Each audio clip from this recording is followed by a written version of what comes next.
Hello everyone, welcome to Sanskrit जिज्ञासा। मित्रों, आज की इस वीडियो में हम कवि परिचय में गद्य सम्राट बाणभट्ट की जीवनी से संबंधित परीक्षाओं में जो भी प्रश्न पूछे जाते हैं उसको इस वीडियो में हम डिस्कस करेंगे।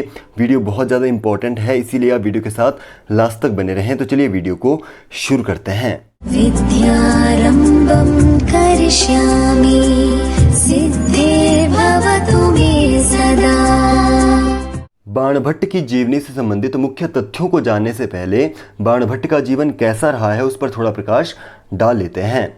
तो बाणभट्ट विद्वानों से परिपूर्ण परिवार से संबंध रखते हैं। बाल्यकाल में ही इनकी माता का देहांत हो गया था। बाणभट्ट महज जब 14 वर्ष की बाल्य अवस्था में थे या अल्पायु के थे तो इनके पिता का देहांत हो गया था। बाल्यकाल में ही पिता का देहांत होने के बाद यह मित्रों की संगति का शिकार हुए। इनके पूर्वजों का कमाया हुआ विस्तृत धनकोष था जिसे इन्होंने मित्रों के साथ देश भ्रमण के कार्य में लगाया। देशाटन या देश भ्रमण के कारण ही यह निंदा के भी शिकार रहे कि वह घूमता रहता है इत्यादि जो प्रचलित होता है। गांव में अभी भी जो बच्चा होता है घूमता रहता है उससे कहते हैं कि यह तो घुमंतु इत्यादि उसके लिए शब्द प्रयोग किए जाते हैं। तो उसी तरह यह भी निंदा के शिकार रहे। इनके निंदा के चलते राजा हर्ष जो थे इनके जो बाणभट्ट के परिवार के साथ अच्छे संबंध थे, तो उसी के कारण ही राजा हर्ष ने अपने चचेरे भाई कृष्ण से कहकर इनको मिलने का प्रस्ताव रखा, जिससे कि हर्ष के चचेरे भाई कृष्ण ने एक दूत को बुलाकर इनके लिए एक पत्र दिया। जब इन्हें वह पत्र मिलता है तो यह राजा हर्ष से मिलने के लिए आते हैं। बाद में इन्होंने हर्ष के साथ बहुत सारा समय व्यतीत किया। कालांतर में जब यह घर को लौटते हैं तो बंधुजनों के अनुरोध से इन्होंने हर्ष के जीवन का कुछ अंश सुनाया था। बाद में इन्होंने वही हर्षचरितम नामक गद्य काव्य में लिखा था।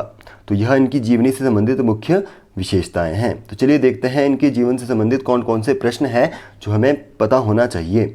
सबसे पहले इनका प्रारंभ करेंगे समयकाल से। तो इनका समयकाल रहा है 7वीं शताब्दी के पूर्वार्ध में, यानी कि जो हर्ष का समयकाल था 606 से लेकर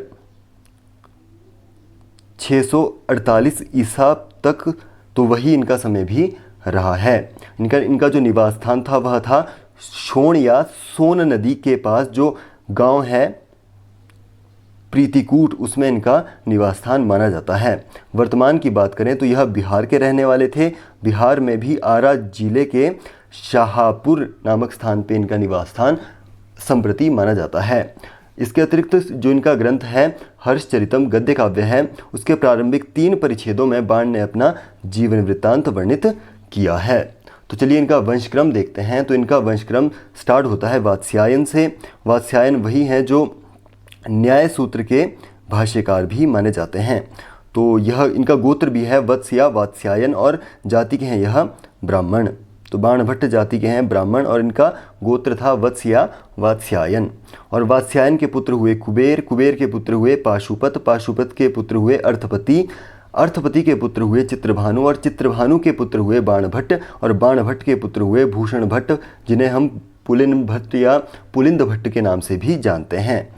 तो चलिए इसको उल्टा करके देखते हैं। तो भूषण भट्ट जो है उनके पिता है बाणभट्ट, यानी कि बाणभट्ट के जो पुत्र हुए हैं वह है भूषण भट्ट या पुलिंद भट्ट, और जो बाणभट्ट के पिता थे वह है चित्रभानु, और जो बाणभट्ट के पितामह है वह है अर्थपति, और जो बाणभट्ट के प्रपितामह है वह है पाशुपत, और जो इनके प्रपितामह रहे हैं वह है कुबेर।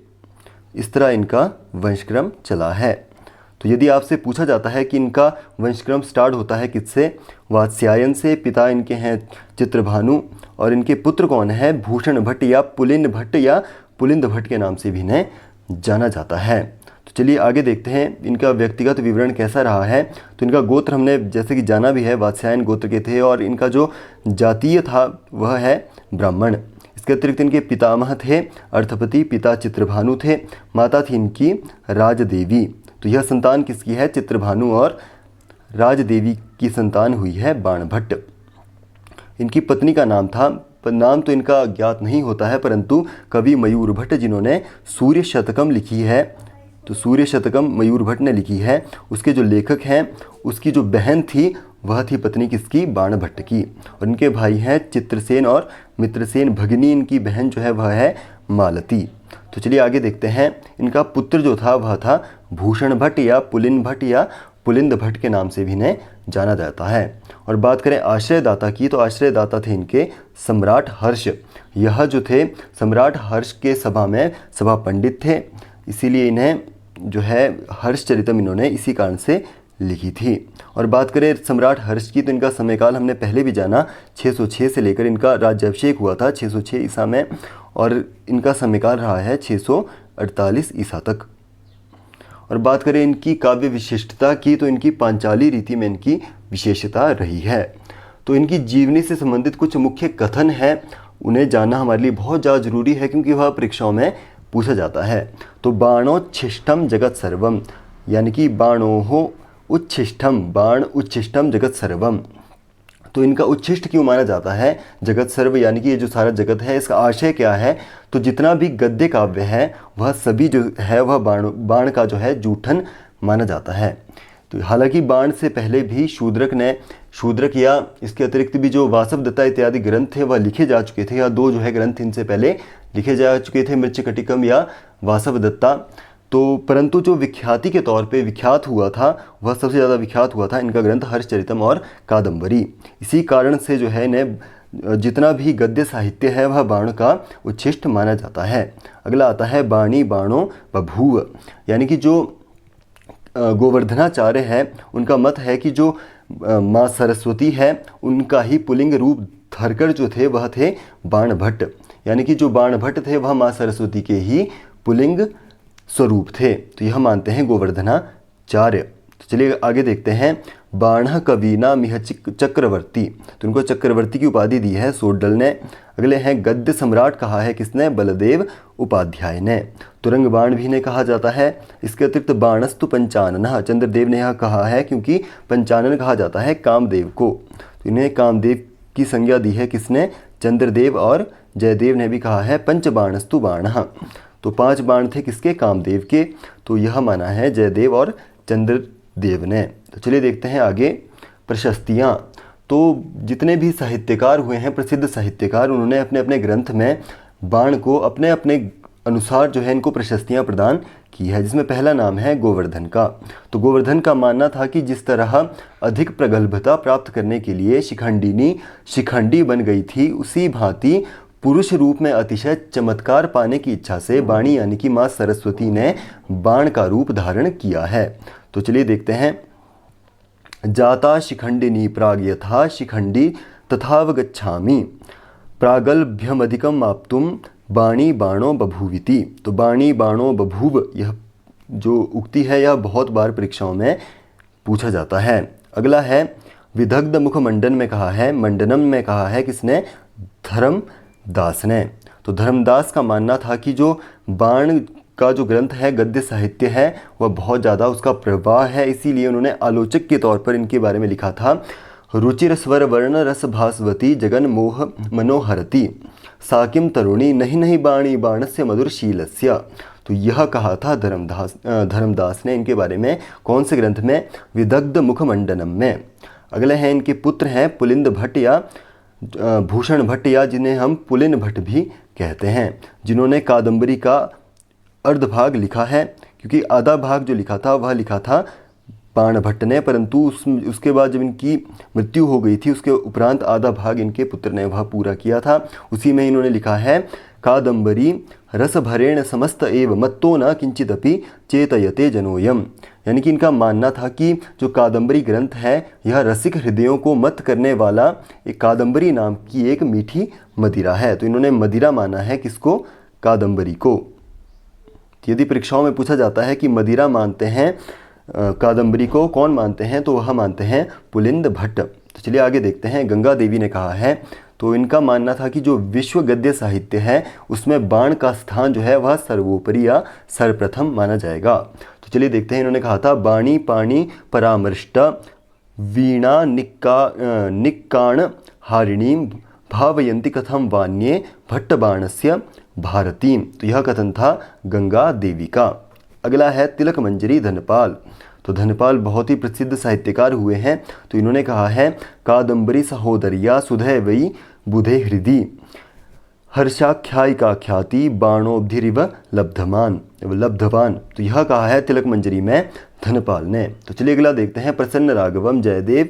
जयदेव का और भी ग्रंथ है, गीत गोविंदम बहुत ज़्यादा इनका प्रसिद्ध है। तो चलिए इन्होंने कहा था यस्याश्चोरः चिकरनिकरः कर्णपूरो मयूरः भासो हासः कविकुलगुरुः कालिदासो विलासः हर्षो हर्ष हृदय वसति पंचबाणस्तु बाणः। तो यह कथन था केशाम नेशा कथय कविता कामिनी कौतुकाय। तो इसमें पंचबाणस्तु बाणः कहा है, हर्षो हर्ष हृदय वसति कहा है और भासो हासः कहा है और कवि कुलगुरु कालिदासो विलासः कहा है। तो यह मुख्य जो है साहित्यकारों के विषय में यह जयदेव का मत था। अगला देखते हैं भोजराज।